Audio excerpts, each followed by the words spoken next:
Today we're going to be talking about discount websites and why you shouldn't sell your products or services on them. Hi guys, welcome back to Marketing Rebels. Hello Jade. Bonjour. How are Again. you? I think I said that on the last one. Bonjour. Might have to say something different. Hola. Bonsoir. I actually think that's good night.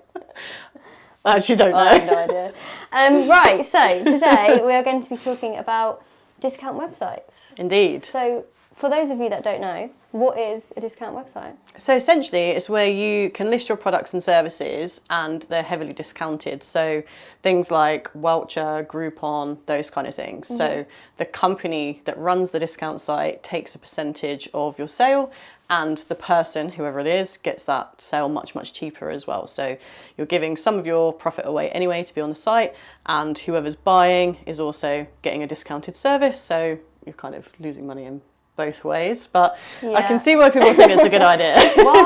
Why shouldn't people do it and sell their products and services on there? Because like you said, people do see it as a good thing to do, so why shouldn't we do it? So people think it's a good idea mainly because these websites have built up massive amounts of traffic, right? Mm-hmm. Everyone wants a good deal, everyone wants cheaper stuff. Exactly. They know the names, they know where to get some like good deals from, etc. So I get why on the front of it appears like it's a good idea, right? Particularly if you're in the beauty industry or something like that, in hospitality, restaurant, catering, that kind of thing. But what happens is that people assume that they're going to get all of this traffic through, they're going to attract loads of people that wouldn't have potentially used them before, and therefore their traffic footfall is going to go up, sales are going to go up, etc. But what actually happens, generally speaking, is that yes, that does happen, but the people that they then get through the door are people that are never going to buy your services again because they're only using them because they got a discount the first time, you see. So is it then, you're then almost known for being discounted all the time on those websites? So either what happens is you don't get any repeat business because the people that have bought would never normally buy because they can't afford your product or service. Mm-hmm. Or what happens is over time you stay on there and you're like, oh yeah, but I got 20 million sales last month and I want to keep that level of sales. Yeah. So over time your price point just drops and drops and drops and drops. So eventually you're making minimal margins on your products and services. So on the front end it seems great, and actually if you're in that category where you are stack it, I sell it cheap type business, which there is nothing wrong with if that's the type of business that you are, great. But if you're in a business that's about quality and you want quality customers coming through the door, you want to charge a premium price for your product, being on these sites is a shit idea. And the other thing that happens as well, so we had a client that basically they do, I don't want to give the client name away, but basically they do aesthetics, right? So things like I guess like hydrofacials and things like this.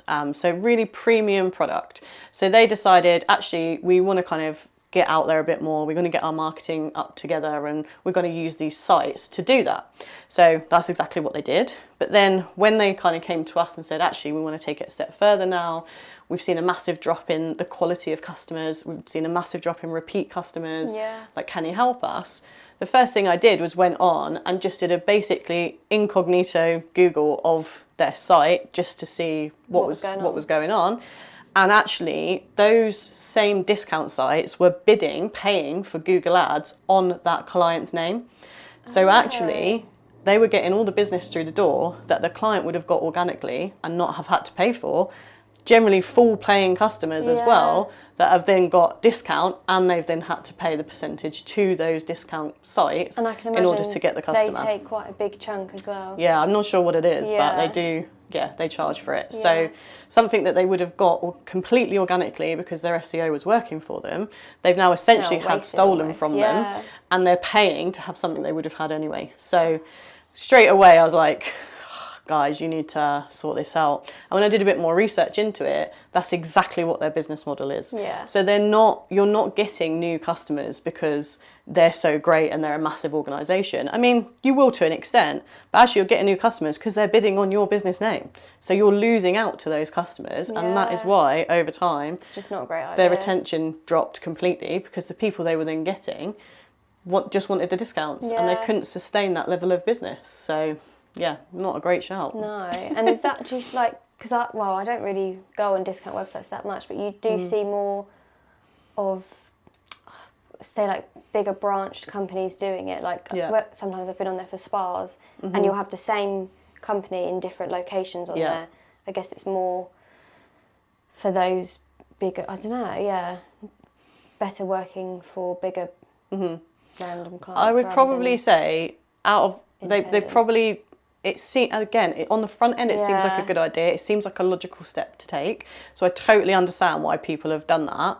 But I would suggest that they are probably all now looking at it and going, why is our retention rate shit? But possibly not made that connection. Yeah. Probably going to get loads of discount companies now coming after me for this. But they're really bad idea. Yeah. Like, it's just, you're much, much better off paying to get yourself up there in Google organically, get your social media to where it needs to be, and even paying for Google Ads yourself than you are giving away essentially profits to them and offering discounts to the client. Like, offer discounts to your existing well-paying clients, great, but getting them people through the door with discounts, especially in the beauty industry, often just leads to disaster because they don't want to pay full price anyway, and that's why they've gone for the discount. So, and that's, I guess, where it can be harder as well, because even those that aren't on them certain websites sometimes want to offer discounts, but then it's that you've got to find that fine line of, you don't want to be offering too many discounts that you end up like lowering yourself because that brand has always got discounts on, or I'll wait until they've got a sale on. Absolutely.